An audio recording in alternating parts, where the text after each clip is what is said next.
नमस्ते बच्चों, मेरा नाम डॉक्टर गिनी ब्रज है और आज हम आपकी पाठ्यक्रम BPSC 133 comparative government and politics का आरंभ करेंगे, अर्थात तुलनात्मक सरकार एवं राजनीति। तुलनात्मक सरकार एवं राजनीति समझने से पहले हमारे लिए ये आवश्यक है कि हम ये समझें कि राजनीति और सरकार का अर्थ क्या होता है। तो अगर हम कहें कि राजनीति क्या है, तो राजनीति से अभिप्राय होता है, इसका अगर हम देखें ओरिजिन कहाँ से हुआ है, ये शब्द कहाँ से आया है, तो ये शब्द आया है पोलिस शब्द से, जिसका अर्थ है सिटी स्टेट अर्थात नगर राज्य। तो सत्ता के लिए जो संघर्ष होता है, जो राजनेताओं में एक प्रतिद्वंद्विता होती है, उसे राजनीति कहा जाता है। तो कंपैरेटिव गवर्नमेंट एंड पॉलिटिक्स को समझने से पहले ये ज़रूरी है कि हम ये समझें कि राजनीति से अभिप्राय हमारा क्या है। इसका अर्थ होता है कि जो राजनेताओं के मध्य एक प्रतिद्वंद्विता चलती है, जो सत्ता के लिए एक संघर्ष होता है, उसे राजनीति माना जाता है। अच्छा, इसमें ये समझना ज़रूरी है कि हर राज्य की जो राजनीति होती है, वो भिन्न होती है, वह अलग होती है। जैसे अगर हम भारतीय परिप्रेक्ष्य में देखें तो हम ये मानते हैं कि हम संसदीय व्यवस्था को अपनाते हैं, लेकिन यूके का अगर हम एग्जाम्पल लें तो यूनाइटेड किंगडम अर्थात ग्रेट ब्रिटेन में भी क्या है, वहां पे भी संसदीय व्यवस्था है अर्थात पार्लियामेंट्री सिस्टम ऑफ गवर्नमेंट है। तो परंतु हम ये देखते हैं कि भारतीय पार्लियामेंट्री सिस्टम ब्रिटेन के पार्लियामेंट्री सिस्टम से अलग है। क्यों? क्योंकि भारतीय पार्लियामेंट्री सिस्टम में हमें क्या मिलता है? हमें भारतीय पार्लियामेंट्री सिस्टम में जो मोनार्की का सिस्टम है, जो कि ग्रेट ब्रिटेन में प्रेज़ेंट है, वो चीज़ यहाँ पे नहीं मिलती है। अगर हम यूके का एग्ज़ाम्पल लेते हैं, तो वहाँ पे क्या है? वहाँ पे राजतंत्रीय व्यवस्था है, वहाँ पे एक किंग है, जो पहले एक क्वीन थी, अब किंग है वहाँ पे और उनका एक तरह से जो भी जो संरचना है यूके की, वह किंग के अंडर आती है। हालाँकि वहाँ पे उन्होंने संविधान के तहत जो किंग की शक्तियाँ हैं, जो वहाँ के राजा की शक्तियाँ हैं, उसे सीमित कर दिया है। उनके हाथ में कोई विशेष शक्तियाँ नहीं हैं, परंतु फिर भी वह पार्लियामेंट्री सिस्टम जो है, वो अलग पाया जाता है, अगर हम भारत से उसका तुलना करेंगे। अच्छा, वहीं पे अगर हम यूएसए का एग्ज़ाम्पल लेते हैं, अमेरिका का एग्ज़ाम्पल लेते हैं, तो वहाँ पे क्या है, वहाँ राष्ट्रपति व्यवस्था है, वहाँ प्रेसिडेंशियल फॉर्म ऑफ गवर्नमेंट है। तो हमें ये देखने को मिलता है कि हर राज्य की राजनीति अलग होती है। अगर प्रेसिडेंशियल सिस्टम को देखेंगे तो वहाँ पे जो प्रेसिडेंट होता है, जो राष्ट्रपति होता है, उसके हाथ में सारी शक्तियाँ होती हैं। अगर हम भारत में देखें तो यहाँ पे वो शक्तियाँ हम प्रधानमंत्री को यानी कि प्राइम मिनिस्टर को देखते हैं। तो एक राज्य की राजनीति दूसरे राज्य की राजनीति से भिन्न होती है और इसी प्रकार से उसके निर्णय भी भिन्न होते हैं। वह अपने राज्य के परिपेक्ष को समझते हुए, अपने राज्य की कल्चर को, अपने राज्य की क्या कहते हैं आइडियोलॉजी को, विचारधारा को, इन सबको समझते हुए वो कोई भी निर्णय लेता है। उसकी जो विदेश नीति होती है, वो भी उसी से एक तरह से इन्फ्लुएंस होती है। तो जब हम राजनीति की बात करते हैं, तो हम ये मानते हैं जितने भी पॉलिटिकल साइंटिस्ट हैं महान, वो ये कहते हैं कि राजनीति क्या है, वो राज्य और सरकार का अध्ययन होती है। अर्थात राज्य के हर पहलू का अध्ययन और सरकार के हर पहलू का अध्ययन हम राजनीति पॉलिटिकल साइंस में या कंपैरेटिव पॉलिटिक्स के अंतर्गत करते हैं। इसमें संघ भी आते हैं, संस्थाएँ भी आती हैं, इनका यानी एसोसिएशंस और जो इंस्टीट्यूशंस होते हैं, हम उनका अध्ययन भी करते हैं। इसमें राष्ट्रीय समस्याएँ, अंतर्राष्ट्रीय समस्याएँ जैसे आज के समय में आप देखिए हर राज्य में कुछ ना कुछ समस्याएँ होती हैं। अगर हम भारत का एग्ज़ाम्पल लें, तो हमारे पास राजनीतिक क्षेत्र में, सामाजिक क्षेत्र में, आर्थिक क्षेत्र में कई समस्याएँ हैं, कई ऐसे जटिल इश्यूज़ हैं जिनका समाधान निकालना ज़रूरी है और हम ये मानते हैं कि हमारे जो राजनेता हैं, जो अपने निर्णयों के थ्रू ये एन्श्योर करते हैं या ये देखते हैं कि कैसे उन समस्याओं का समाधान निकाला जा सकता है। अगर हम अंतर्राष्ट्रीय परिप्रेक्ष्य में देखें तो इंटरनेशनली हमारे पास क्या है, बहुत समस्याएँ हैं जिससे पूरा विश्व जूझ रहा है। जैसे कि हमारे पास टेररिज़्म एक बहुत बड़ी समस्या है, ह्यूमन ट्रैफिकिंग एक बहुत बड़ी समस्या है। तो ये कुछ ऐसे जो जितने भी इस तरह की जो इश्यूज़ होते हैं, जो प्रॉब्लम्स होती हैं, जो समस्याएँ होती हैं, उनका जो समाधान है वो भी हम राजनीतिक बातचीत से या कोऑपरेशन से, मध्यस्थता के माध्यम से पा सकते हैं। तो कंपैरेटिव पॉलिटिक्स को समझने से पहले ये ज़रूरी है कि हम ये देखें कि राजनीति का अर्थ क्या होता है और सरकार का अर्थ क्या होता है। तो राजनीति से मतलब क्या है कि अगर हम एक संक्षिप्त फॉर्म में समझें तो इसका मतलब है कि राज्य और सरकार का अध्ययन, सरकार जो कि राज्य को चलाती है, जिसके अभाव में क्या होगा, एक अराजकता की स्थिति जो है वो उत्पन्न हो जाएगी। अगर किसी भी राज्य में सरकार नहीं होगी, नियम कानून नहीं होंगे, तो उस राज्य में हम क्या देखेंगे, वहाँ पे एक ऐसी स्थिति आ जाएगी जहाँ पे कोई भी कानून बनाने की या कानून लागू करने की कोई भी यूनिट नहीं होगी और उसकी वजह से क्या होगा, वहाँ पे अराजकता की स्थिति आ जाएगी। अच्छा, अब हम आते हैं, हमारा जो पाठ्यक्रम है बीपीएससी 133, उसमें आपका जो हेडिंग है उसको कहता है तुलनात्मक राजनीति। तो तुलनात्मक राजनीति क्या होती है? आप ऐसे समझिए कि तुलनात्मक राजनीति उतनी पुरानी है जितनी कि जितना राजनीति विज्ञान है। राजनीतिक विज्ञान का इसको एक भाग भी माना जाता है। राजनीति विज्ञान के जो जनक हैं, अरस्तु, जिनका नाम एरिस्टोटल जिनको कहा जाता है, समस्याओं को समझने और उनका विश्लेषण करने के लिए तुलनात्मक पद्धति का उपयोग किया था। मतलब अरस्तु जो थे, एरिस्टोटल जो थे, उनका एक उद्देश्य था कि जितने भी उनके समय के जो यूनानी शहर हैं, उनके जितने भी सिद्धांत हैं, उनके मुद्दे, उनकी समस्याओं को समझने और उनका एक एनालिसिस करने के लिए उन्होंने तुलनात्मक पद्धति का उपयोग किया था।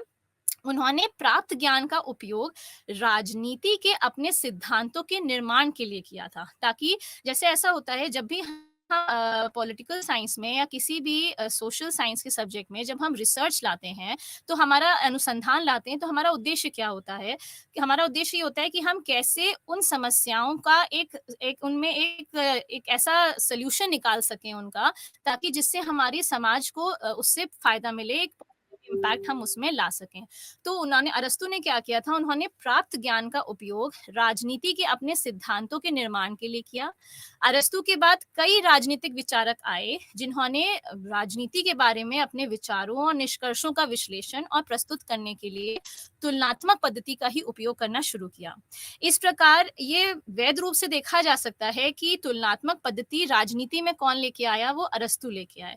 तो अरस्तु के माध्यम से ये तुलनात्मक पद्धति इस हमारे पॉलिटिकल साइंस में आई और उसके बाद ये देखा गया कि कई और ऐसे आए राजनीतिक विचारक जिन्होंने इस पद्धति का इस्तेमाल करके विभिन्न संविधानों, विभिन्न राज्यों और विभिन्न विभिन्न राज्यों की कार्य प्रणालियों का एक तरह से तुलना करने का प्रयास किया। अच्छा, अरस्तु ने क्या किया था, उन्होंने अपने समय के ग्रीक शहरों और राज्यों के सिद्धांतों, मुद्दों और समस्याओं को समझने के लिए और उनका विश्लेषण करने के लिए इस पद्धति का इस्तेमाल किया। उन्होंने लगभग 150 संविधानों की कार्यप्रणाली उसका अवलोकन किया और जो उन्हें उससे ज्ञान मिला, उसके आधार पे उन्होंने ये समझा कि एक आदर्श राज्य कैसा होता है या एक बेस्ट प्रैक्टिसेबल राज्य, यानी कि एक व्यवहारिक रूप में सबसे अच्छा राज्य कैसा हो सकता है, एक सर्वश्रेष्ठ संविधान कैसा हो सकता है। जैसे बच्चों, हम ये देखते हैं कि हर राज्य में हमें क्या मिलता है, जो जितने भी आज के समय में डेमोक्रेटिक गवर्नमेंट्स हैं या डेमोक्रेटिक इंस्टीट्यूशंस हैं, उन सब में हम डेमोक्रेटिक कंट्रीज हैं, प्रजातंत्र व्यवस्थाएं, उन सब में हम ये देखते हैं कि उनके पास एक संविधान होता है। मेजॉरिटी जितनी भी राज्य हैं, अमूमन उतने प्रजातंत्री व्यवस्थाओं में देखा गया है कि उनके पास तो लिखित संविधान होता है या अलिखित संविधान होता है, रिटन होता है या अनरिटन होता है। इसकी कई विशेषताएं भी होती हैं। कुछ जगहों पे संविधान जो है वो लिखित होने के बाद साथ साथ वो रिजिड भी होता है, यानी कि उसमें संशोधन की प्रक्रिया जो है वो कठिन होती है। और कुछ राज्यों में क्या होता है, जिनके यहाँ अनरिटन होता है, वहाँ पे संशोधन की प्रक्रिया फ्लेक्सिबल यानी कि लचीली भी होती है। तो हम ये देखते हैं कि आज के समय में जितने भी प्रजातंत्री व्यवस्थाएं हैं, उन सब प्रजातंत्री व्यवस्थाओं में हमें संविधान जो है वो मिलता है, निश्चित रूप से मिलता है। तो वो संविधान का कार्य क्या है, वो संविधान ये इंश्योर करता है या ये देखता है कि राज्य की जितने भी ऑफिसेज हैं या ऑफिस होल्डर्स हैं, जैसे हमारे यहाँ हम देखें प्रधानमंत्री हैं, हमारे यहाँ चीफ मिनिस्टर हैं या जितने भी अन्य पद हैं, उन सबके वो जो कार्य है या जो उनकी पावर्स हैं, जो उनकी शक्तियां हैं, उसको एक तरह से एक्सप्लेन करता है, उनको उनके बारे में बताता है और ये बताता है कि उनके पावर का स्कोप क्या है, मतलब कहाँ तक वो जाते हैं, कहाँ उनके पे लिमिट्स लगाने की जरूरत है। तो जब अरस्तु ने 150 लगभग 150 संविधानों की कार्यप्रणाली या उसका अवलोकन किया, तो उनका एक उद्देश्य क्या था, उन्होंने क्यों ये अध्ययन किया, उनका उद्देश्य ये था कि वो एक आदर्श राज्य की स्थापना कर सकें। और वो आदर्श राज्य स्थापना मतलब एक आदर्श राज्य कैसा होना चाहिए, और इसके साथ ही साथ उन्हें ये देखना था कि एक सर्वश्रेष्ठ राज्य का एक सर्वश्रेष्ठ संविधान कैसा होता है। अच्छा, एथेंस में अगर हम देखें तो सोफिस्ट, स्पेशली प्रोटागोरस या जॉर्जियस का नाम आता है, जिन्होंने राजनीतिक सिद्धांत का विस्तार किया। और इसके बाद प्लेटो, अरस्तु, कई ऐसे क्या कहते हैं राजनीतिक वैज्ञानिकों का नाम आता है जिन्होंने इस तरह का जो ज्ञान है या जो ये अध्ययन है इसको जारी रखा। अच्छा, इसमें हम ये समझते हैं कि तुलनात्मक राजनीति जो है वो राजनीति विज्ञान की एक तकनीक है जिसमें राजनीतिक घटनाओं की जटिल विशेषताओं को समझने के लिए विभिन्न राजनीतिक प्रणालियों की जांच और उनकी तुलना करना शामिल होता है। तो मतलब बच्चों हमने क्या बताया कि तुलनात्मक राजनीति क्या है? वो राजनीति विज्ञान की क्या है? एक तकनीक है जिसमें जो राजनीतिक घटनाएं होती हैं और उनकी जो विशेषताएं हैं, जो जटिल विशेषताएं हैं, उन्हें समझने के लिए विभिन्न राजनीतिक प्रणालियों की जांच और उनकी तुलना करना शामिल है। जैसे अभी हमने आपको एग्जाम्पल दिया कि इंडिया और यूएसए और यूके के प्रणालियों का। हमने कहा इंडिया में भी प्रजातंत्र राजतंत्र पार्लियामेंट्री सिस्टम ऑफ गवर्नमेंट है, संसदीय व्यवस्था है। यूके में भी संसदीय व्यवस्था है, लेकिन यूएसए में क्या है? वहां राष्ट्रपति व्यवस्था है। तो अगर हमें तुलना करनी हो तो हम ये समझेंगे कि यूके की संसदीय व्यवस्था भारतीय संसदीय व्यवस्था से कैसे भिन्न है, या अगर हम कहें संसदीय व्यवस्था राष्ट्रपति व्यवस्था से कैसे भिन्न है। तो हर राज्य की कार्य करने की जो प्रणालियां होती हैं, जो तरीके होते हैं, वो भिन्न होते हैं। तो वो हम जब एक तुलना करते हैं तो हम उसी के माध्यम से समझ सकते हैं कि अगर हम इंडिया में कह रहे हैं कि भारत में हमारे यहाँ संसदीय व्यवस्था में हम ये देखते हैं कि हमारे यहाँ मोनार्क सिस्टम नहीं है, तो हमें क्या मिलता है? हमें यूके में मिलता है कि वहाँ पे मोनार्क सिस्टम एग्जिस्ट करता है। भारत में जो पार्लियामेंट्री सॉवरेनिटी यानी संसदीय संप्रभुता का कॉन्सेप्ट नहीं है। यहीं अगर हम यूके में देखें तो वहाँ संसदीय संप्रभुता का कॉन्सेप्ट है। संसदीय संप्रभुता से हमारा अभिप्राय है कि वहाँ पे जो यहाँ जैसे भारत में जुडिशरी जो है, जो हमारी न्यायपालिका है, उसको ये अधिकार प्राप्त है कि वो संसद द्वारा बनाए गए कानूनों को अगर वो संविधान के अनुसार नहीं है तो उन्हें नल एंड वायड कर सकता है, यानी कि उन्हें ये कह सकता है कि ये संविधान के अनुसार नहीं है, अर्थात हम उन्हें हटा रहे हैं। लेकिन अगर यही हम यूके के सिस्टम में देखेंगे तो यूके की व्यवस्था में ऐसा नहीं है।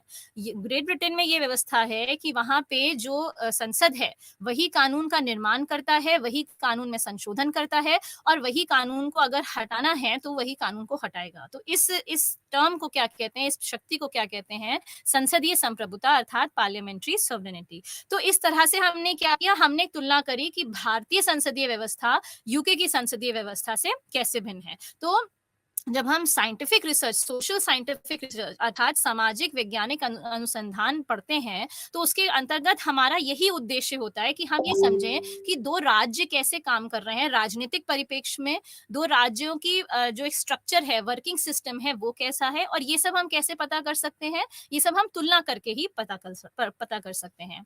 अच्छा, विविध राजनीतिक प्रणालियों, संरचनाओं, उनके कार्यों, प्रदर्शनों का तुलनात्मक विश्लेषण करके तुलनात्मक राजनीति राष्ट्रों में शासन की जो पैटर्न्स होते हैं और राजनीतिक व्यवहार के बारे में हमारी समझ को बढ़ाती है। यानी कि हमने अगर हम कोई भी ऐसा हम एग्जाम्पल लेते हैं कि अगर हम किसी भी व्यवस्था को पढ़ना चाहते हैं, जैसे हम ये कहते हैं कि इंडिया में हमारे यहाँ जो अमेंडमेंट का प्रोसीजर है, यानी कि जो संविधान के संशोधन का प्रक्रिया है, वह जटिल भी है और वह लचीली भी है, यानी रिजिड भी है और फ्लेक्सिबल भी है।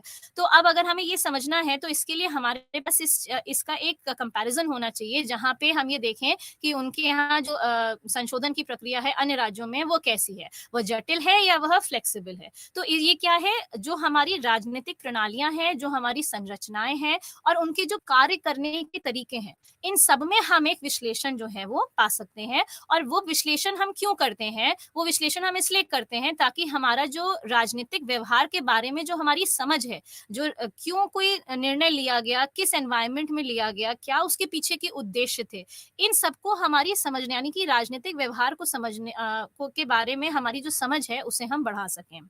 अच्छा, जैसे हमने आपसे भी कहा विविध राजनीतिक प्रणालियां हैं या उनकी संरचनाएं हैं या राजनीतिक व्यवहार है, विचारधाराएं हैं, इन सब में हम एक देखते हैं कि जैसे एक कंटिन्यूअसली हम देखते हैं कि इनके बीच में हम कंपैरिजन करते हैं। जैसे हम विचारधारा का आपसे एग्जांपल लें तो विचारधारा में हमारे पास सोशलिज्म भी है, हमारे पास कैपिटलिज्म भी है, हमारे पास कम्युनिज्म भी है, यानी कि हमारे पास साम्यवाद भी है। हमारे पास साम्यवाद, जैसे कि हमारे पास एग्जाम्पल है यूएसएसआर का, कि वह विश्व का सबसे बड़ा एक साम्यवाद का राज्य उन्होंने स्थापित किया, और किस तरीके से फिर साम्यवाद यूएसएसआर में रहा, फिर चाइना में है। इनका इनका क्या, अगर हम इनकी तुलना करें तो हम क्यों ये समझेंगे, हम ये समझेंगे कि किस तरह से यूएसएसआर ने साम्यवाद को समझा, कि जैसे कार्ल मार्क्स ने साम्यवाद की विचारधारा दी थी, और क्यों वो कैपिटलिस्ट सिस्टम के विरोध में थे, क्यों वो कैपिटलिस्ट सिस्टम को गलत समझते थे। तो ये सब हम कैसे समझ सकते हैं, ये सब हम तुलना करके समझ सकते हैं कि अगर कैपिटलिस्ट सिस्टम था तो पूंजीवाद पूंजीवाद जो था, तो पूंजीवाद की क्या समस्याएं थी जिनकी वजह से, या क्या कमियां थी जिनकी वजह से कार्ल मार्क्स को ऐसा लगता था कि ये ज़रूरी है कि हम एक पूंजीवाद व्यवस्था से हटकर कहाँ आएँ, हम एक साम्यवादी व्यवस्था में आएँ, जहाँ पे समाज में हम क्या ला सकें, समानता ला सकें। क्योंकि उन्होंने ये देखा कि जो पूंजीवादी व्यवस्थाएँ हैं, वहाँ पे समाज में समानताएँ नहीं हैं, वहाँ पे रिच एंड पुअर का डिफरेंस है।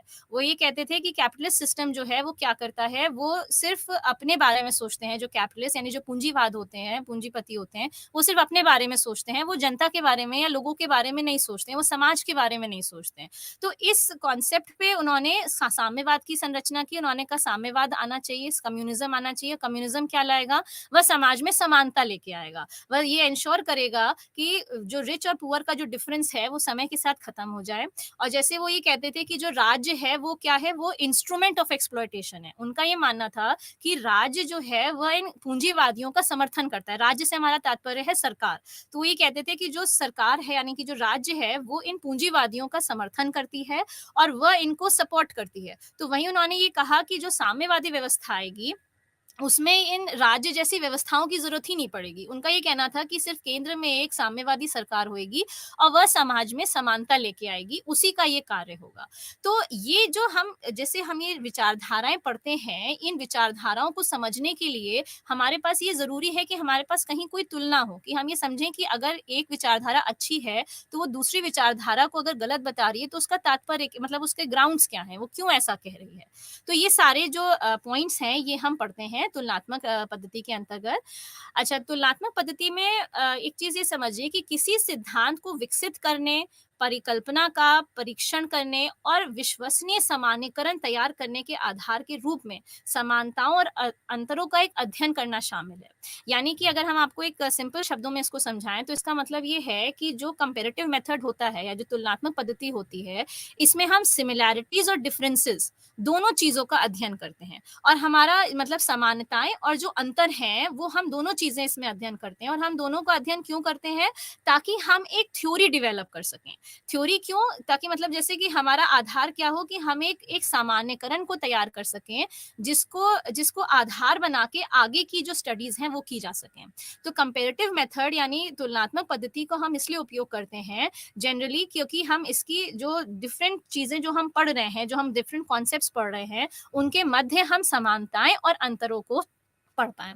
जैसे एक बहुत फेमस अमेरिकन पॉलिटिकल साइंटिस्ट हैं, जेम्स कोलमैन। उनका ये कहना था कि वो कहते हैं कि you can't be scientific if you are not comparing. तो उनका कहना ये था कि अगर हम कंपैरिजन मेथड नहीं अपना रहे हैं, तो हम क्या कर रहे हैं, हम साइंटिफिक नहीं हैं। यानी कि हम अपने कंपैरिजन को किसी तरह से प्रूव नहीं कर पा रहे हैं, हमें कोई जनरलाइज थ्योरी नहीं स्टैब्लिश कर पा रहे हैं। तो इसलिए तुलनात्मक पद्धति का उपयोग हम इसलिए करते हैं, ताकि हम समानता और असमानताएं जो हैं उनको रीड करके एक थ्योरी को स्टैब्लिश कर पाएं, एक जनरलाइज्ड ओपिनियन को स्टैब्लिश कर पाएं। अब तक हमने जो किया, उससे हम क्या समझते हैं कि तुलनात्मक राजनीति जो है, वह अन्य देशों, नागरिकों, विभिन्न राजनीतिक इकाइयों का एक समर्पण या एक आंशिक रूप से तुलनात्मक अध्ययन करता है, और उन राजनीतिक इकाइयों के बीच क्या करता है, समानता और जो अंतर है उसका एक विश्लेषण करता है। तुलनात्मक राजनीति में जो जैसे गैर अमेरिकी राजनीतिक विचार हैं, उनका अध्ययन भी शामिल है। ऐसा नहीं है कि हम सिर्फ अमेरिकी जो राजनीतिक विचारक हैं, सिर्फ उन्हीं का अध्ययन इसमें करते हैं। जो गैर अमेरिकी राजनीतिक विचारक हैं, उनका अध्ययन भी कंपैरेटिव पॉलिटिक्स के अंतर्गत शामिल होता है। तो तुलनात्मक राजनीति के अध्ययन में राजनीतिक अनुभव, संस्थानों, व्यवहारों, सरकारों की प्रणालियाँ कैसी होती हैं और उनकी प्रक्रियाएँ, उनका अध्ययन, और उनका अध्ययन के साथ उनका क्या कहते हैं, सिमिलैरिटीज़ और डिससिमिलैरिटीज़, ये सब शामिल हैं। इसमें उन गैर संवैधानिक एजेंसियों का भी अध्ययन शामिल है, जिनका औपचारिक सरकारी अंगों के साथ प्रत्यक्ष या अप्रत्यक्ष संबंध है। जैसे आप आज के समय में देखें, हम ये मानते हैं कि एक होते हैं जो गवर्नमेंट ऑर्गेनाइजेशंस होते हैं, एक होते हैं जो नॉन गवर्नमेंट ऑर्गेनाइजेशंस होते हैं। तो जो सरकारी और गैर सरकारी जो दोनों जितने भी एग्जिस्ट करते हैं, उन दोनों का अध्ययन भी हम इसमें करते हैं। इसके साथ ही साथ जो संवैधानिक एजेंसियां हैं और गैर संवैधानिक अर्थात जिनका वर्णन हमें संविधान में नहीं मिलता है। जैसे हम ये कहते हैं, आपको एग्जाम्पल के रूप में दें तो भारत का संविधान क्या है, हम ये मानते हैं कि वो रिटन है और वो बहुत विस्तृत रूप से रिटन है। तो जब वो विस्तृत रूप से लिखित संविधान है तो उसमें मैक्सिमम चीजें, मतलब मूलतः ये देखा गया है कि ज्यादा से ज्यादा जो जितने भी पद हैं उनका हमें उसमें मेंशन मिलता है, हमें उनके पावर्स, उनके वर्किंग के बारे में एक आइडिया उससे लगता है। पर कई ऐसी संस्थाएं होती हैं या कई ऐसे राज्य हैं जिनका इतना विस्तृत वर्किंग नहीं है, विस्तृत संविधान नहीं है। जैसे अगर हम यूएसए का एग्जाम्पल लें, अमेरिका में क्या है, अमेरिका का भी लिखित संविधान है, लेकिन उनका जो लिखित संविधान है वो बहुत संक्षिप्त है, बहुत संक्षिप्त रूप में लिखा है उन्होंने। तो अब वो कैसे काम कार्य करते हैं अपना, या जो डे टू डे उनका पॉलिटिकल एक्टिविटीज़ हैं वो कैसे होती हैं, तो उनका जो आधार है वो है अभिसमय यानी कन्वेंशंस, वो कन्वेंशंस के आधार पे काम करते हैं। तो कई बार ऐसा होता है कि कई चीज़ें हमारी संविधान में लिखित लिखित होती हैं और कई ऐसी एजेंसियाँ होती हैं जो गैर संवैधानिक होती हैं। तो उन गैर संवैधानिक एजेंसियों का भी अध्ययन जो है वह हम तुलनात्मक राजनीति के अंतर्गत करते हैं। जैसे अगर हम आपको कहें कि प्रेशर ग्रुप्स हैं यानी दबाव समूह, तो दबाव समूह क्या है कि हम ये मानते हैं कि उनका जो हमारे राजनीतिक जो हमारे पॉलिटिशियंस होते हैं उन पे एक तरीके का दबाव वो हमेशा बनाए रखते हैं। तो अब ये क्या है, ये हम कैसे स्टडी करेंगे कि दबाव समूह किस तरह से कार्य करते हैं। एक होते हैं दबाव समूह, एक होते हैं हित समूह। तो इन समूहों का भी हम क्या कर सकते हैं, तुलनात्मक पद्धति के अंतर्गत इनका भी अध्ययन कर सकते हैं। अच्छा, तो ये तो हो गया कि इनमें गैर संवैधानिक एजेंसियों का भी अध्ययन करते हैं जिनका औपचारिक सरकारी अंगों के साथ प्रत्यक्ष या अप्रत्यक्ष संबंध होता है। इसलिए यह राजनीतिक संस्थाओं के कामकाज और राजनीतिक व्यवहार के पैटर्न में महत्वपूर्ण नियमितताओं, असमानताओं और अंतरों अंतरों का जो है वो चिंतन हम इसमें करते हैं। यानी कि हम इसमें ये देखेंगे कि इसमें हमें एक कंटिन्यूएशन, एक नियमितताएं कहाँ मिल रही हैं, हमें सिमिलैरिटी कहाँ मिल रही है और हमें अंतर कहाँ मिल रहा है। तो ये सारा अध्ययन जो है ये हम तुलनात्मक पद्धति के अंतर्गत करते हैं। अच्छा, इसके साथ-साथ बच्चों इसमें कुछ नाम आते हैं कि तुलनात्मक राजनीति का जैसे विकास हुआ, तो हम ये कहते हैं कि अरस्तू ने तो इसको इंट्रोड्यूस किया जब उन्होंने 150 राज्य, लगभग 150 राज्यों के संविधानों का अध्ययन किया। लेकिन जैसे इसमें Niccolo Machiavelli, John Locke, Max Weber, इन विचारकों का भी नाम आता है जिन्होंने क्या कहते हैं जो ये कंपैरेटिव गवर्नमेंट, जो ये कंपैरेटिव जो पद्धति है इसका उपयोग किया है। मतलब जैसे अगर हम ऐसे बोलें तो हमारे लिए तुलनात्मक सरकार और तुलनात्मक राजनीति में कोई भिन्नता ज़्यादा नहीं मिलेगी। लेकिन इनमें हम ये मानते हैं कि जो कंपैरेटिव गवर्नमेंट है यानी तुलनात्मक सरकार है, इसका एक सीमित स्कोप है। इसका जो स्कोप है वो बहुत सीमित है और जो पॉलिटिक्स होती है उसमें वो ज़्यादा व्यापक मानी जाती है, वो ज़्यादा वाइडर स्कोप की होती है। क्योंकि जो लिमिटेड स्कोप कंपैरेटिव गवर्नमेंट का अगर हम कहते हैं तो वो गवर्नमेंट के अंतर्गत, सरकार के अंतर्गत कानूनी शक्तियाँ, राजनीतिक संस्थाएँ, उनके कार्यों का अध्ययन सिर्फ होता है। लेकिन जब हम राजनीतिक तुलनात्मक राजनीति के बारे में अध्ययन करते हैं तो उसमें फिर हमारे पास कई एग्जाम्पल्स आ जाते हैं, जैसे यूरोपियन है, एशियन है, अफ्रीकन है, अमेरिकन है। तो इन सब जितनी भी प्रणालियां हैं, जितनी भी एग्जिस्ट करती हैं, जितनी भी राजनीतिक प्रणालियां हैं, उन सबकी राजनीतिक गतिविधियां जो हैं उनका हम एक विश्लेषण कर सकते हैं। यानी हम ये मानते हैं कि हम तुलनात्मक राजनीति के अंतर्गत तुलनात्मक सरकार को भी पढ़ सकते हैं, लेकिन अदर वे राउंड नहीं होता है। क्योंकि हम ये कहते हैं कि तुलनात्मक सरकार क्या है, वह सीमित है, वहाँ पे हम सिर्फ़ कानूनी शक्तियाँ, राजनीतिक संस्थाओं, उनके कार्यों का सिर्फ़ अध्ययन करते हैं, ये सिर्फ़ इसी पे केंद्रित है। यानी ये एक कहेंगे ये एक पारंपरिक तरीका है राजनीति को पढ़ने का। लेकिन जब हम तुलनात्मक राजनीति के बारे में पढ़ते हैं, तो हम ये कहते हैं ये बहुत व्यापक है, क्योंकि इसमें हम क्या करेंगे, जो राजनीतिक गतिविधियाँ हैं और जो राजनीतिक प्रक्रियाएँ होती हैं, उन सबका हम विश्लेषण कर सकते हैं। जैसे अगर हम कहें यूरोपियन, एशियन, अफ्रीकन, अमेरिकन, हम इन सब के बारे में एक क्या कहते हैं अध्ययन कर सकते हैं तुलनात्मक रूप में। अच्छा बच्चों, एक चीज़ ये समझिए कि जब हम तुलना करते हैं यानी कि हम जैसे विभिन्न सरकारों या विभिन्न राज्यों के जो कार्यशैली है, राजनीतिक कार्यशैली है, उसके बारे में जब हम अध्ययन करते हैं, तो हमें कई प्रकार अपनाने पड़ते हैं, यानी हमारी तुलना के कई प्रकार होते हैं। इसमें जैसे जो आपके पाठ्यक्रम का भाग है, उसमें उन्होंने एक्सपेरिमेंट मेथड, केस यानी प्रयोगात्मक विधि, केस स्टडी विधि और इसके साथ-साथ हिस्टोरिकल यानी ऐतिहासिक पद्धति, इन सब स्टैटिस्टिकल पद्धति, इन पद्धतियों का वर्णन हमें इसमें मिलता है। अच्छा, तो तुलना के जो प्रकार हैं, यानी हम किस विधि का उपयोग करके हम ये तुलना जो है वो कर सकते हैं और हमें उससे जो डिज़ायर्ड रिज़ल्ट है हमारा वो प्राप्त हो सकता है। तो प्रयोगात्मक विधि जो है वो हमारी पहली विधि है जो हम आपको आज पढ़ाएँगे, एक्सपेरिमेंटल मेथड। अच्छा, इस विधि को स्थापित करते ये विधि ये स्थापित करती है कि एक स्थिति हमें दूसरी स्थिति की ओर ले जाती है या एक तरह से कहें तो एक स्थिति दूसरी स्थिति को प्रभावित करती है। राजनीति विज्ञान में वैज्ञानिक प्रयोग संभव नहीं है क्योंकि हम प्राकृतिक और भौतिक विज्ञानों में मौजूद जो एक सटीकता होती है उसे प्राप्त करने में विफल रहते हैं परंतु राजनीतिक विज्ञान में राजनीतिक प्रयोग होते हैं आप इसे ऐसे समझिए कि हम ये कह सकते हैं कि जैसे अगर हम कहें कि ये केमिस्ट्री है या ये फिजिक्स है तो इसमें क्या होता है इसमें जब एक्सपेरिमेंट या इसमें प्रयोग होता है तो हमें उसका एक निश्चित जो रिजल्ट है वो हमें अगर हम भारत में करेंगे तो हमें यहाँ भी मिलेगा हम अन्य राज्यों में करेंगे तो हमें वहां भी वही निश्चित रिजल्ट मिलेगा यानी हमें सटीकता प्राप्त होती है लेकिन जब हम राजनीति विज्ञान की बात करते हैं तो इसमें हम ये मानते हैं कि वैज्ञानिक प्रयोग जो है वो संभव नहीं है क्यों संभव नहीं है क्योंकि हम प्राकृतिक और भौतिक विज्ञानों में मौजूद सटीकता को प्राप्त नहीं कर सकते इसमें परंतु अगर हम इस आधार पे ये कह दें कि राजनीति विज्ञान विज्ञान नहीं है तो ऐसा नहीं है क्योंकि हमारे यहाँ हम क्या मानते हैं जो हमारा राज्य है वही हमारी लैबोरेटरी है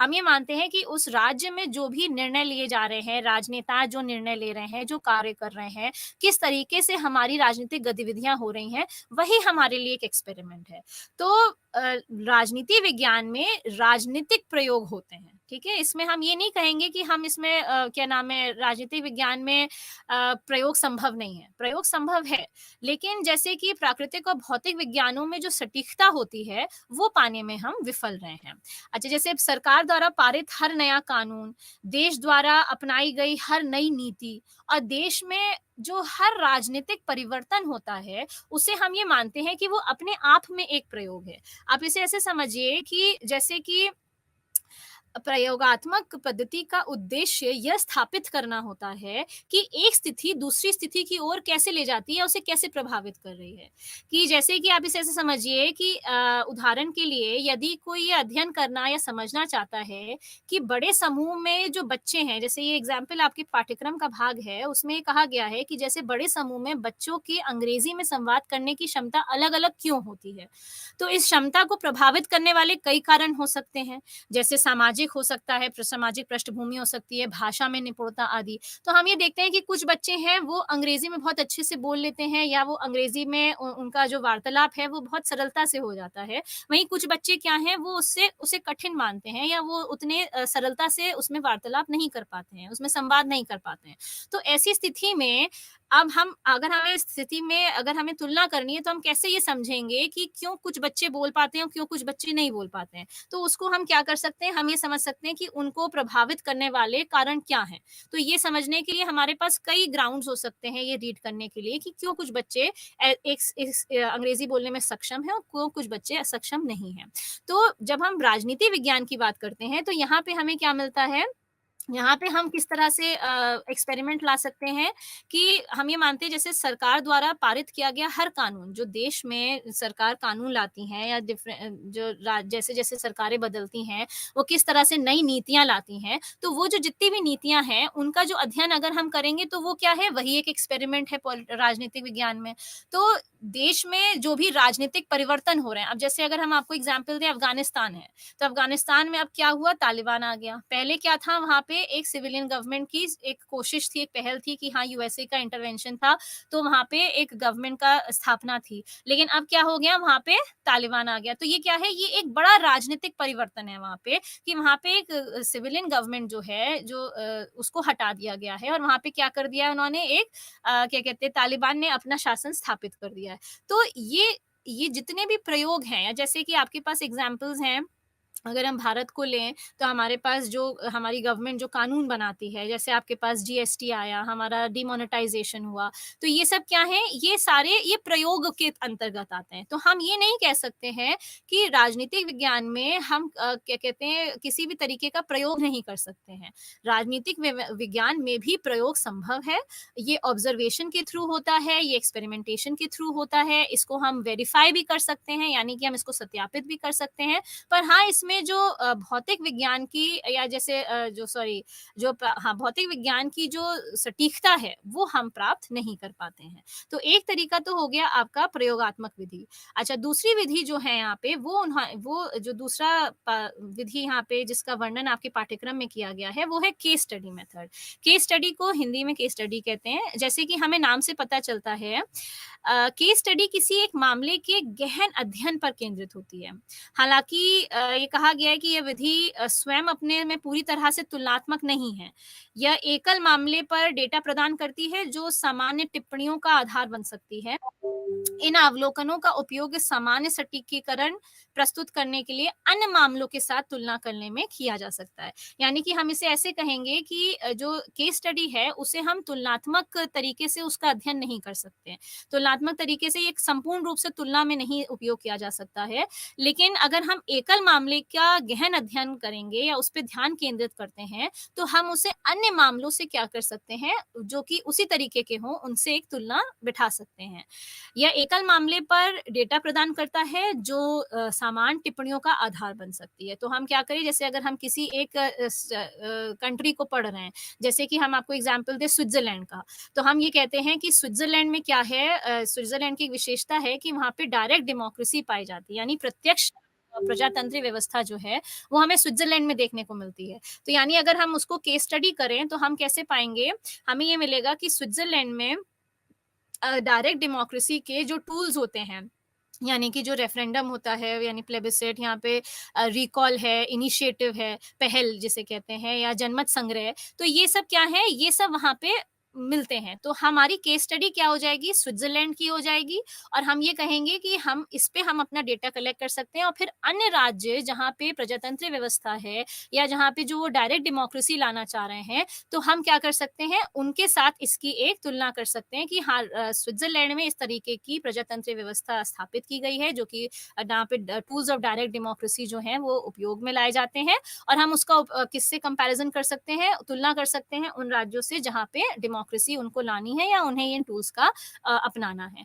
तो केस स्टडी से मतलब क्या है, एकल मामले के गहन अध्ययन पर ध्यान केंद्रित करता है, यानी कि हम एक मामला यहाँ पे एक इशू, एक स्टडी लेते हैं, और उस पे हमारा फोकस होता है, और ये उसी मामले पर डेटा हमें प्रदान करता है, जो कि सामान्य टिप्पणियों का आधार बन सकती है। यानी कि जो हमें एक जनरलाइज्ड ओपिनियन चाहिए कि अगर हम कहें स्विट्जरलैंड डायरेक्ट डेमोक्रेसी है, तो कैसे वो एक डायरेक्ट डेमोक्रेसी के रूप में सक्सेसफुली काम कर रहा है, ये हम इस पे स्टडी कर सकते हैं। जैसे अगर हम आपको और एग्जांपल दें, तो जो मिडल ईस्ट की कंट्रीज़ हैं, जो यानी कि मध्य पूर्व की जो कंट्रियाँ हैं, जो राज्य हैं, वहाँ पे हमेशा हम देखते हैं कि वहाँ पे हमेशा टर्मॉइल की स्थिति रहती है, वहाँ पे हमेशा एक टेंशन बनी रहती है। तो अब ये क्या हो सकता है, ये भी हमारा एक केस स्टडी हो सकता है कि उन राज्यों की क्या समस्याएँ हैं, क्यों हमें वहाँ पे इस तरह की स्थितियाँ देखने को मिलती हैं। तो जैसे उदाहरण के लिए हम ले सकते हैं, संयुक्त राज्य अमेरिका में समाजवादी पार्टी क्यों नहीं है, और अधिकांश पश्चिमी लोकतांत्रिक राज्यों में जैसे स्वीडन है, उनमें क्यों है।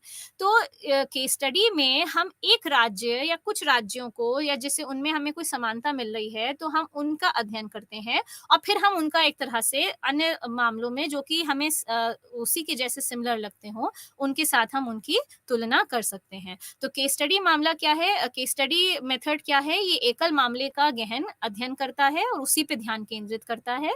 जैसे कि अभी हमने एक्सपेरिमेंट मेथड आपको बताया, एक्सपेरिमेंट मेथड में क्या था हमारे पास, ये प्रयोगात्मक पद्धति थी। इसका उद्देश्य ये स्थापित करना था कि एक स्थिति क्या करती है, दूसरी स्थिति की ओर ले जाती है। कि जिसमें हमने आपको उदाहरण दिया था कि जैसे अंग्रेज़ी बोलने वाले जो बच्चे हैं, तो क्यों उनकी कुछ कुछ बच्चों की क्षमता प्रभावित होती है, कुछ की नहीं होती है। ये हो गया केस स्टडी मेथड। अच्छा, आगे बढ़ेंगे बच्चों। नेक्स्ट आपका जो पाठ्यक्रम में दिया गया है, नेक्स्ट पद्धति जो है, अगली पद्धति वो है सांख्यिकीय पद्धति, अर्थात स्टैटिस्टिकल मेथड।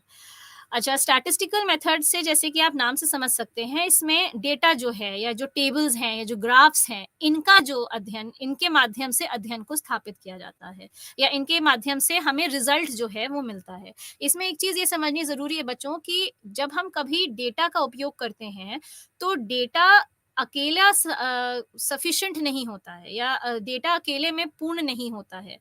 जो भी कहीं भी अगर रिसर्च हो रहा है और स्पेशली अगर सोशल साइंसेज़ में रिसर्च होती है, तो उसमें डेटा और थ्योरी साथ में चलते हैं।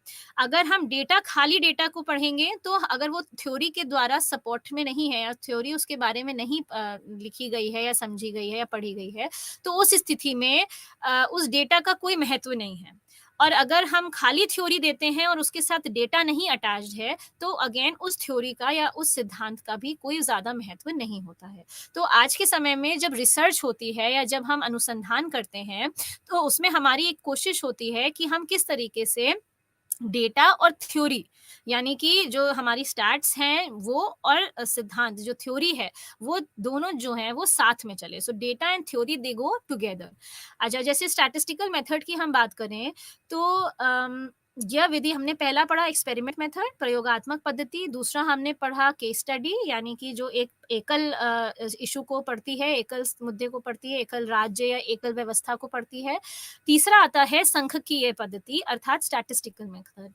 अच्छा, यह विधि उन श्रेणियों का उपयोग करती है जो मात्रात्मक हैं यानी कि क्वांटिटेटिव हैं, ठीक है? यह विधि उन श्रेणियों का उपयोग करती है जो मात्रात्मक हैं या जिन्हें संख्याओं में हम व्यक्त कर सकते हैं, दर्शा सकते हैं। जैसे अगर हम इसका उदाहरण दें यानी संख्याओं में अगर हमें बताना है तो हम इसका उदाहरण में दे सकते हैं जैसे मतदान पैटर्न होता है यानी ये वोटिंग बिहेवियर कैसा है। जब भी आप देखते हैं इलेक्शंस का समय आता है, चाहे वो राज्य के स्तर पर हों या कंट्री के स्तर पर हों यानी कि राज्य सरकार के हों या केंद्र सरकार के हों, तो दोनों में आप देखते हैं एग्ज़िट पोल्स निकलते हैं या वोटिंग बिहेवियर का पैटर्न, मतदाताओं का पैटर्न क्या है वोट करने का या क्यों किसके लिए उनका फ़ेवरेटिज़्म आ रहा है, ये सब क्या है? ये हम डेटा यानी संख्याओं के थ्रू ही प्राप्त कर सकते हैं। तो जैसे अगर हम सांख्यिकीय पद्धति का उदाहरण दें, तो हमारे पास मतदान पैटर्न आता है, फिर हमारे पास जैसे सार्वजनिक व्यय एक हम इसका एग्जाम्पल दे सकते हैं। फिर राजनीतिक दल जैसे कि कौन-सा राजनीतिक दल कितना लोकप्रिय है या किस राजनीतिक दल के पास कैसे कैंडिडेट्स हैं जो कि जिन एरियाज़ में जिनका जैसे एक तरह से कहें प्रभुत्व है। अच्छा, मतदाता का मतदान किस तरह से वो क्यों कर रहा है, उनका क्या क्राइटेरिया है कि मतदाता किस आधार पे अपने मतदान देते हैं। या जैसे हम देखें आजकल एक है शहरीकरण हो रहा है, तो ये शहरीकरण हम कैसे समझ सकते हैं, ये भी हम संख्याओं के माध्यम से समझ सकते हैं। जनसंख्या में वृद्धि हो रही है, तो ये हम कैसे समझ सकते हैं, ये भी हम संख्याओं के थ्रू समझ सकते हैं। तो स्टैटिस्टिकल मेथड क्या करता है, सांख्यिकीय पद्धति ये हमें ये संख्याओं को दर्शाता है। ये मात्रात्मक तरीके से हमें समझाता है कि हमारा जो रिसर्च है, उसको हम कैसे एक तरह से एन्श्योर इसको वेरीफ़ाई करना भी हमारे लिए आसान है क्योंकि हमारे पास डेटा है। तो उदाहरण में जैसे हमने आपको मतदान पैटर्न बताया, हमने आपको सार्वजनिक व्यय बताया, राजनीतिक दल बताया, मतदाताओं के मतदान का पैटर्न बताया, शहरीकरण के बारे में, जनसंख्याओं में वृद्धि। तो ये सब हम कैसे पता कर सकते हैं? ये सब हम सांख्यिकीय पद्धति को अपना के पता कर सकते हैं। अच्छा, इसमें सटीक डेटा जो होता है, उसको संक्षिप्त और प्रभावी तरीके से प्रस्तुत करने का लाभ हमें मिलता है, ताकि संख्यात्मक प्रतिनिधित्व जो है, उसके माध्यम से समानताएँ और असमानताएँ दिखाई जा सकें। तो यानी जो हमारा उद्देश्य है कंपैरेटिव मेथड का यानी तुलनात्मक पद्धति का, कि हम अपनी समानताएँ और असमानताओं के बारे में बात कर सकें, तो वो हम कैसे पता करते हैं? वो हम इस पद्धति को अपना के भी पता कर सकते हैं। इस पद्धति को अपना के कि इसमें हमें जो क्या मिलता है, इसमें हमें सटीक डेटा जो है हमारा, उसको संक्षिप्त और प्रभावी तरीके से प्रस्तुत करने का लाभ हमें मिलता है, ताकि संख्यात्मक प्रतिनिधित्व के माध्यम से समानताएँ और असमानताएँ हम लोग देख सकें। जैसे हम इसमें आपको और एग्जाम्पल दें तो चुनावी प्रक्रियाओं से पहले नागरिकों की को क्या जानकारी है उनके बारे में। जैसे हर पॉलिटिकल पार्टी अपना एक मैनिफेस्टो जारी करती है, तो अब हम उसके बारे में जैसे क्वेश्चनेयर के माध्यम से जैसे सवाल पूछ के या फिर हम इंटरव्यू के माध्यम से हम क्या कर सकते हैं, हम नागरिकों का एक प्रक्रिया जो है वो प्रतिक्रिया जो है वो हम जान सकते हैं कि उनका क्या रिव्यू है, वो क्या समझते हैं इसके बारे में। अच्छा, जैसे ग्राफ्स ग्राफ्स हैं, टेबल हैं, जनमत सर्वेक्षण हैं, पब्लिक ओपिनियन जिसे हम कहते हैं, उनका क्या निष्कर्ष है, आंकड़े जो हमें मिलते हैं, चुनाव में भाग लेने वाली पार्टियाँ कितनी हैं। अब जैसे अगर आप भारत का एग्ज़ाम्पल लें तो हमारे पास कितने सारे दल हैं जो राजनीतिक दल हैं। हमारे यहाँ मल्टी पार्टी सिस्टम है, राइट? जैसे हमारे पास कांग्रेस, बीजेपी, बीएसपी, एसपी, हमारे पास सीपीआई, सीपीआईएम, तो ये क्या है, ये इतनी सारी राजनीतिक दल हैं, चुनावी पॉलिटिकल पार्टियां हैं और ये चुनाव में भाग लेती हैं। तो ये भी हम कैसे पता कर सकते हैं, हम ये ग्राफ्स के या टेबल्स के थ्रू हम इसको व्यक्त कर सकते हैं। अच्छा, जैसे व्यक्तियों का प्रचार है, मुद्दों का मूल्यांकन है कि जैसे कोई मुद्दा है तो वो कितना सरकार द्वारा उसको कितना महत्व दिया गया है और क्या उसके ग्राउंड रिपोर्ट्स क्या हैं, कैसे सरकार ने उस क्षेत्र में काम किया है, जो वर्गीकरण है, ये सब ये जितनी भी चीज़ें हैं, जैसे जनमत सर्वेक्षण, पब्लिक ओपिनियन हमने आपको बताया, आंकड़े हैं, चुनाव में भाग लेने वाली पार्टियां हैं, पब्लिक ओपिनियन, ये सब चीज़ें हम आंकड़ों के माध्यम से या जैसे जिसे कहते हैं एडवांस टेक्नोलॉजी का उपयोग करके परिणामों की व्याख्या और विश्लेषण कर सकते हैं। तो ये सारी चीज़ें हम सांख्यिकीय तकनीक के माध्यम से एक निष्कर्ष जो है, जो हमें प्राप्त करना होता है कंपैरेटिव मेथड में, हम उसे प्राप्त कर सकते हैं। तो क्या कहते हैं, इसमें कहा जाता है कि जो टेक्नोलॉजी है, उसका एक बहुत महत्वपूर्ण रोल होता है जब हम स्टैटिस्टिकल मेथड पढ़ते हैं, क्योंकि टेक्नोलॉजी के माध्यम से, तकनीक के माध्यम से हम क्या कर सकते हैं, हमारे लिए परिणाम जो है वो प्राप्त करना बहुत आसान हो जाता है और उन परिणामों का हम एक विश्लेषण, एक एनालिसिस कर सकते हैं और इसलिए उससे हम एक निष्कर्ष प्राप्त कर सकते हैं। अच्छा, एक चीज़ जो हमने आपसे शुरू में कही थी जब हम ये आपको मेथड स्टार्ट कर रहे थे, कि हमने कहा था कि इस विधि का एक मेजर ड्रॉबैक जो है वो ये रहता है कि यह विधि पूर्ण उत्तर देने में विफल रहती है। संबंधों की अधिक व्यापक व्याख्या देने के लिए इसे गुणात्मक विश्लेषण के साथ-साथ नियोजित किया जाना बहुत आवश्यक है। तो यानी कि क्वालिटेटिव एंड क्वांटिटेटिव डेटा जो है, ये दोनों साथ में चलते हैं। हम ये मानते हैं कि अगर हमारी, जो हमने आपसे शुरू में कहा था कि जो थ्योरी है और जो डेटा है, ये साथ में चलते हैं। थ्योरी और डेटा दोनों एक दूसरे के क्या कैसे कहेंगे आप, दोनों के पूरक हैं। और अगर हम खाली डेटा अगर हम देखेंगे, खाली स्टैटिस्टिकल मेथड को पढ़ेंगे, तो अगर उसके साथ क्वालिटेटिव रिसर्च जो है वो नहीं अटैच्ड होगी, तो उसका कोई महत्व नहीं रह जाएगा। और इसी तरीके से जो हमारी क्वालिटेटिव रिसर्च है, उसके साथ हमें स्टैटिस्टिकल डेटा यानी सांख्यिकीय पद्धति के जो माध्यम से जो हमें डेटा या टेबल्स या ग्राफ्स मिलते हैं, वो हमें इनकॉर्पोरेट करना ज़रूरी है, क्योंकि उसी से हम ये समझते हैं कि हमारी जो रिसर्च है, जो हमारी अनुसंधान है, उसकी गुणवत्ता जो है वो हमें उसके माध्यम से पता चलती है। अच्छा, तो एक मेथड हमने पढ़ा एक्सपेरिमेंटल मेथड यानी कि प्रयोगात्मक विधि। दूसरा हमने पढ़ा केस स्टडी, जिसमें एक्सपेरिमेंट में हम क्या करते हैं कि एक एक्सपेरिमेंट के माध्यम से हम ये मानते हैं कि राजनीतिक विज्ञान में भी हम प्रयोग कर सकते हैं। केस स्टडी मेथड में हम एक मेथड का अध्ययन करते हैं, एक एक राज्य या किसी एकल स्थिति का अध्ययन करते हैं और फिर ये हम कंप्लीट तरीके से, इसे हम तुलनात्मक क्यों नहीं कहते हैं, क्योंकि इसमें हम तुलना नहीं कर रहे हैं, लेकिन हम उस स्थिति का या उस एकल स्थिति का जो हम अध्ययन कर रहे हैं, हम ये मानते हैं कि हम उसके साथ अगर दूसरा उसी के जैसे जो दूसरी स्थिति होगी, उसका अध्ययन करेंगे तो हमें एक तुलना मिल सकती है, हमें एक आइडिया लग सकता है। तीसरा हमने जो किया वो था स्टैटिस्टिकल मेथड। अच्छा, चौथा विधि जो है, वो जो आपके फोर्थ विधि जो आपकी पाठ्यक्रम का भाग है, वो है हिस्टोरिकल मेथड, अर्थात ऐतिहासिक विधि। अच्छा, राजनीतिक विज्ञान के लिए आप ये समझिए, इतिहास सबसे अच्छी प्रयोगशाला है। राजनीति विज्ञान में हम ये मानते हैं कि इतिहास के पन्नों में हर राजनीतिक संस्था की उत्पत्ति का जो पता है, वो हमें इतिहास के माध्यम से लग सकता है। जैसे हम उदाहरण दें आपको, तो जितनी क्रांतियां हैं या राज्य का विकास कैसे हुआ, सरकारों का उत्पत्ति कैसे हुई, तो ये सब अगर हमें समझना है तो हम कहाँ जाएंगे, हम इतिहास में जाएंगे, हम हिस्ट्री में जाएंगे। तो ऐतिहासिक पद्धति जो है, इसको बहुत ही महत्वपूर्ण समझा जाता है, क्योंकि राजनीति विज्ञान के लिए इतिहास सबसे अच्छी प्रयोगशाला है। अब जैसे हमने आपसे क्रांतियों का नाम लिया, तो जैसे अगर हम कुछ नोटेबल रेवोल्यूशंस की बात करें जो हुए थे पास्ट में, तो हमारे पास किसका एग्जाम्पल है, हमारे पास यूएसए का एग्जाम्पल है, अमेरिका का अमेरिकी रेवोल्यूशन जो आया था 1775 में 1783 तक। फिर हमारे पास फ्रेंच रेवोल्यूशन है, हमारे पास हैती रेवोल्यूशन है, फिर रशियन रेवोल्यूशन है, चाइनीज रेवोल्यूशन है, ईरानियन क्रांति है। ये क्या है, ये एक राज्य में क्यों क्रांति आती है, उसके क्या क्या कहेंगे कारण हैं उसके, ये हम किस में पढ़ेंगे? ऐतिहासिक विधि में पढ़ेंगे। अब जैसे हम कहते हैं राज्य का विकास हुआ, तो ये जो नेशन स्टेट सिस्टम है या मॉडर्न स्टेट सिस्टम है, आधुनिक राज्य व्यवस्था, ये आधुनिक राज्य व्यवस्था कैसे आई? ये आधुनिक राज्य व्यवस्था समझने के लिए हमें इतिहास में जाना पड़ेगा और उसके माध्यम से हम ये समझेंगे कि हाँ, इतिहास के थ्रू हमें पता चला कि राज्य का समय के साथ ट्रीटी ऑफ वेस्टफेलिया आई और फिर उसके साथ कैसे समय के साथ इसका विकास होता चला गया। या जैसे आज हम देखते हैं कि अगर हम कहें आज हमारा राज्य है, तो हमारे राज्य की विशेष एलिमेंट्स क्या हैं?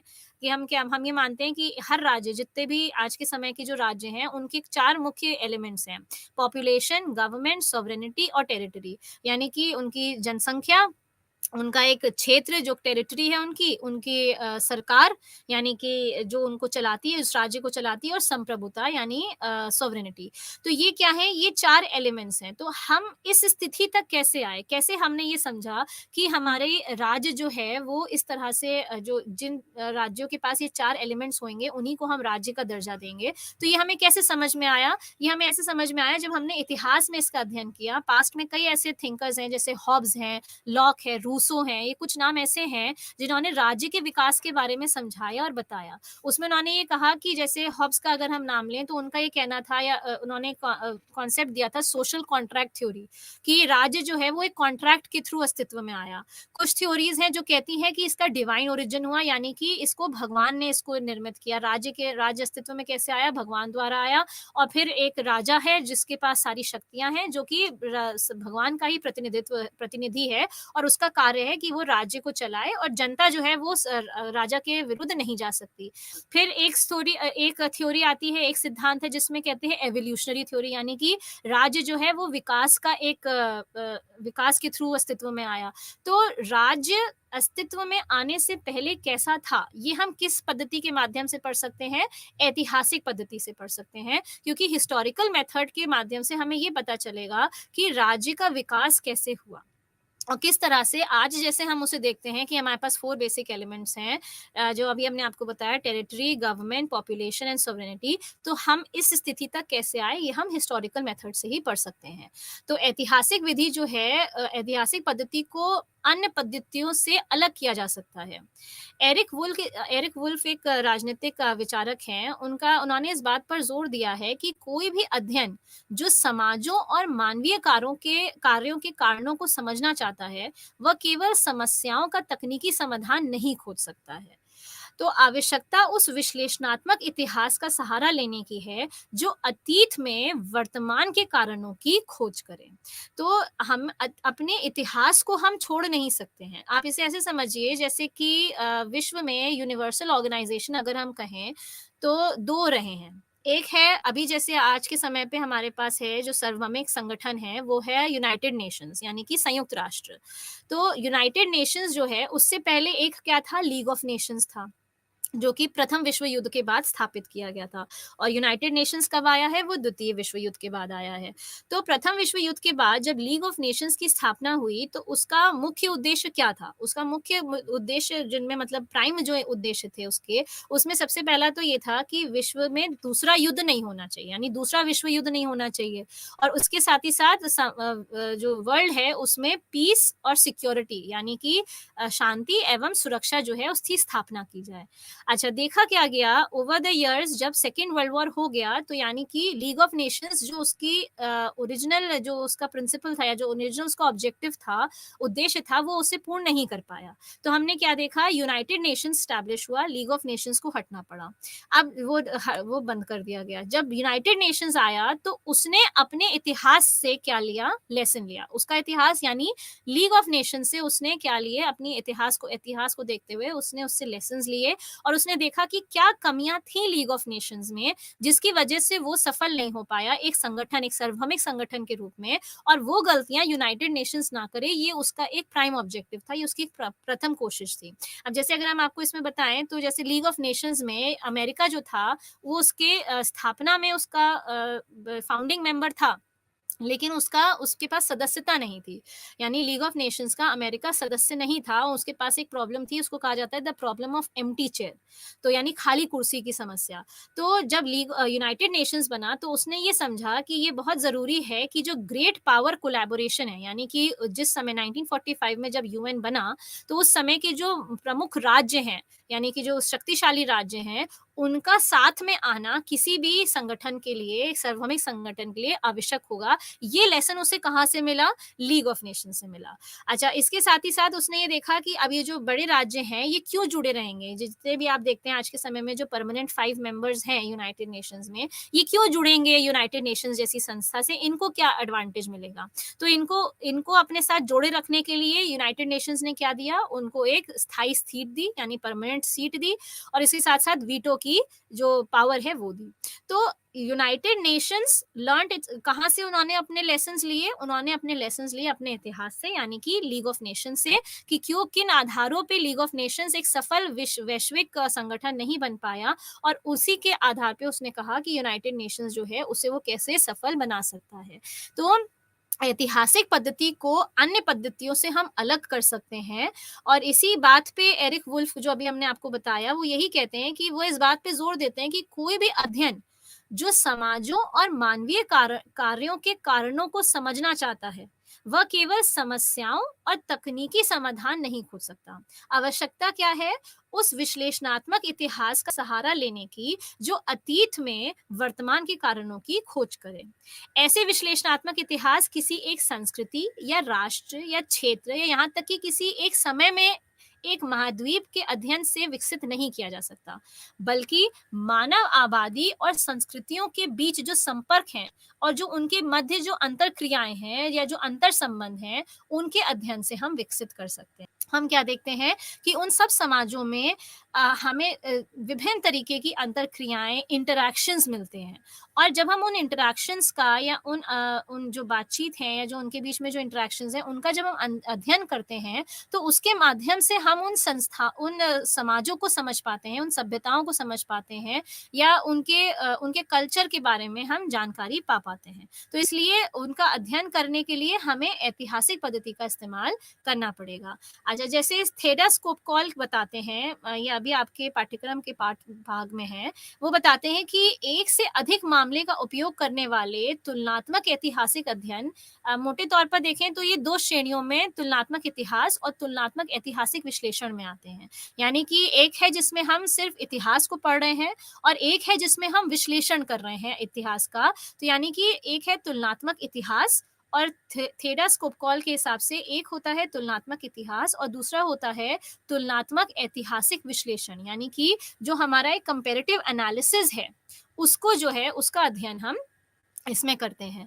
अच्छा, जैसे तुलनात्मक इतिहास का उपयोग आमतौर पर किसी अध्ययन को संदर्भित करने के लिए किया जा सकता है, जिसमें जैसे राष्ट्र, राज्य हैं, संस्थाएँ हैं या सभ्यताएँ हैं, या 2 से अधिक ऐतिहासिक मतलब कॉन्टेक्स्ट में जो एक-दूसरे से जिनको हम किसी तरह से रिलेट कर सकते हैं, किसी तरह से जोड़ सकते हैं। जैसे जो संस्थाएँ हैं या सभ्यताएँ हैं या राष्ट्र, राज्य कैसे उत्पन्न हुए? तो जब सब राष्ट्र, राज्य उत्पन्न हुए, तो हम उनके बीच में एक सिमिलैरिटी पा सकते हैं, या हम उन सभ्यताओं के बीच में डिफरेंसेस भी पा सकते हैं। तो ये हम अगेन कैसे पढ़ेंगे? ये हम ऐतिहासिक पद्धति के अंतर्गत पढ़ेंगे। तो हम ये मानते हैं कि ऐतिहासिक पद्धति, इतिहास के बारे में एक गहन अध्ययन करना आवश्यक है, ताकि हमारा प्रेज़ेंट है, हम उसको अच्छी तरह से समझ सकें। अच्छा, जो ऐतिहासिक पद्धति के बाद जो नेक्स्ट पद्धति जो आपके पाठ्यक्रम का पार्ट है, वो है फ़ोकस्ड कंपैरिज़न्स, यानी कि ध्यान ध्यान केंद्रित तुलनाएँ। हमने बच्चों अभी तक किया है एक्सपेरिमेंटल मेथड, जो हमारा सबसे पहला था प्रयोगात्मक पद्धति। उसके बाद हमने किया केस स्टडी मेथड, अर्थात जिसमें हम ध्यान केंद्रित हैं, सॉरी, एक केस स्टडी, हम एक केस स्टडी को स्टडी करते हैं, एकल स्थिति को स्टडी करते हैं, और फिर हम उसकी तुलनाएँ कर सकते हैं अन्य स्थितियों से। फिर हमने किया स्टैटिस्टिकल मेथड, अर्थात सांख्यिकीय पद्धति, और अब फिर हमने की ऐतिहासिक पद्धति। ऐतिहासिक पद्धति में हमने बताया कि जो हमारा इतिहास है, उसका अध्ययन करना हमारे वर्तमान को समझने के लिए बहुत ज़रूरी है। इसमें हमने हमने आपको यूके यूनाइटेड नेशंस का एग्जाम्पल दिया, जैसे हमारे पास हमने आपको इसमें कई क्रांतियों का एग्जाम्पल दिया, क्यों वो क्रांति हुई। तो वो समझने के लिए हमें उसके इतिहास को पढ़ना बहुत आवश्यक है। जैसे हम अगर भारत का एग्जाम्पल लें, तो भारत के एग्जाम्पल में हमारे पास क्या होगा कि हम जैसे 1947 से क्या थे, हम 1947 से पहले एक कॉलोनी थे, हम एक ब्रिटिश राज्य के अंतर्गत आते थे। फिर कैसे हमने अपने स्वतंत्रता के लिए किस तरह हमारा जो स्वतंत्रता संग्राम चला, हमने कैसे अपनी स्वतंत्रता की डिमांड करी और हमें कैसे 1947 तक स्वतंत्रता प्राप्त हुई। क्या हमारी स्टेजेस थी कि non cooperation movement, civil disobedience movement, फिर अल्टीमेटली इंडियन इंडिपेंडेंस एक्ट का आना। तो ये क्या है, ये स्टेज, ये हम कैसे पढ़ेंगे? आज के समय पे अगर हम अपने भारतवर्ष को देख रहे हैं, तो हमें उसका इतिहास पढ़ना बहुत ज़रूरी है कि हम कहाँ से आ रहे हैं। और अगर हम इतिहास को देखेंगे, तो हम ये मानेंगे कि ऐतिहासिक पद्धति के माध्यम से हमें ये लगता है कि भारत का आज के समय पे भी, आज के समय में किन चीज़ों पे बहुत महत्वपूर्ण रूप से विश्वास है हमारा, वो है संप्रभुता पे, यानी कि सॉवरेनिटी पे, इंडिपेंडेंस पे, विश्व में शांति और सुरक्षा जो है इसकी स्थापना होनी चाहिए। तो अगर आज हम ये चीज़ मानते हैं कि हमारे लिए संप्रभुता और स्वतंत्रता बहुत महत्वपूर्ण है, तो हम ये क्यों मानते हैं? क्योंकि हमें ये पता है कि हमारा जो पास्ट रहा है, यानी हमारा जो इतिहास रहा है, उसमें क्या देखा गया था? उसमें देखा गया था कि हम ब्रिटिश की कॉलोनी थे और ब्रिटिश की कॉलोनी बन के हमें किस तरीके से हमारा एक्सप्लॉयटेशन हुआ, किस तरीके से हमने एक तरह से हमारी जो स्ट्रगल थी इंडिपेंडेंस के लिए, वो उससे हमारा ये लेसन है कि हमारा ये इतिहास से ये लेसन है कि हम आज के समय में सारे देशों को क्या होना चाहिए, स्वतंत्र होना चाहिए।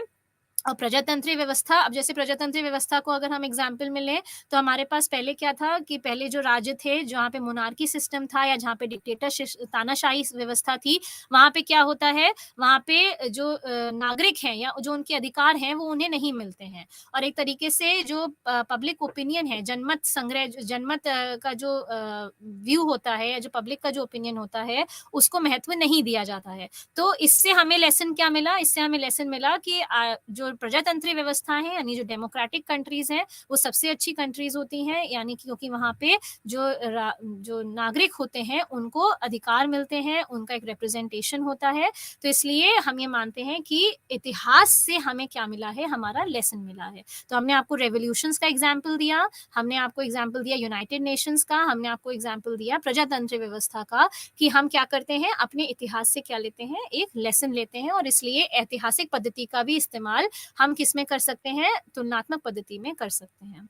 अच्छा, जो आखिरी अंग है आपके पाठ्यक्रम का, जिसमें कि आपका ध्यान केंद्रित तुलनाएं हैं, यानी फोकस्ड कंपैरिजंस। तो इसमें क्या है, ये अध्ययन कम संख्या में देशों को लेता है, मतलब ये बहुत संख्या में नहीं लेता है, क्योंकि ये ध्यान केंद्रित तुलना, यानी इसको कहते हैं फोकस्ड कंपैरिजन। तो ये अध्ययन कम संख्या में देशों को लेता है, अक्सर केवल दो या सभी पहलुओं के बजाय देशों के जो राजनीतिक विशेष पहलू होते हैं उन पर ध्यान देता है, यानी कि जो पॉलिटिकल रिलेटेड जो कॉन्सेप्ट्स होते हैं, राजनीतिक विशेष जो पहलू होते हैं, उन पे इसका ध्यान होता है। इस पद्धति के द्वारा विभिन्न देशों में सार्वजनिक राजनीति का तुलनात्मक अध्ययन जो है, वो सफलतापूर्वक किया गया है। यानी कि जो विभिन्न देश हैं, उनमें जो एक पब्लिक पॉलिसी है, उसका जो अध्ययन है, उसमें इसके अंतर्गत किया जाता है। लिप्सेट ने दो प्रकार की बाइनरी तुलनाओं को अलग-अलग किया है। का अपना देश जो है, वो संदर्भ के रूप में काम करता है, यानी कि वो अपने देश के बारे में अंतर्निहित, मतलब वह अपने देश के बारे में अध्ययन करते हैं। जबकि जो स्पष्ट है, उसमें स्पष्ट बाइनरी तुलना में तुलना के लिए दो अन्य मामले लिए जाते हैं, यानी कि दो स्पष्ट मामले लिए जाते हैं।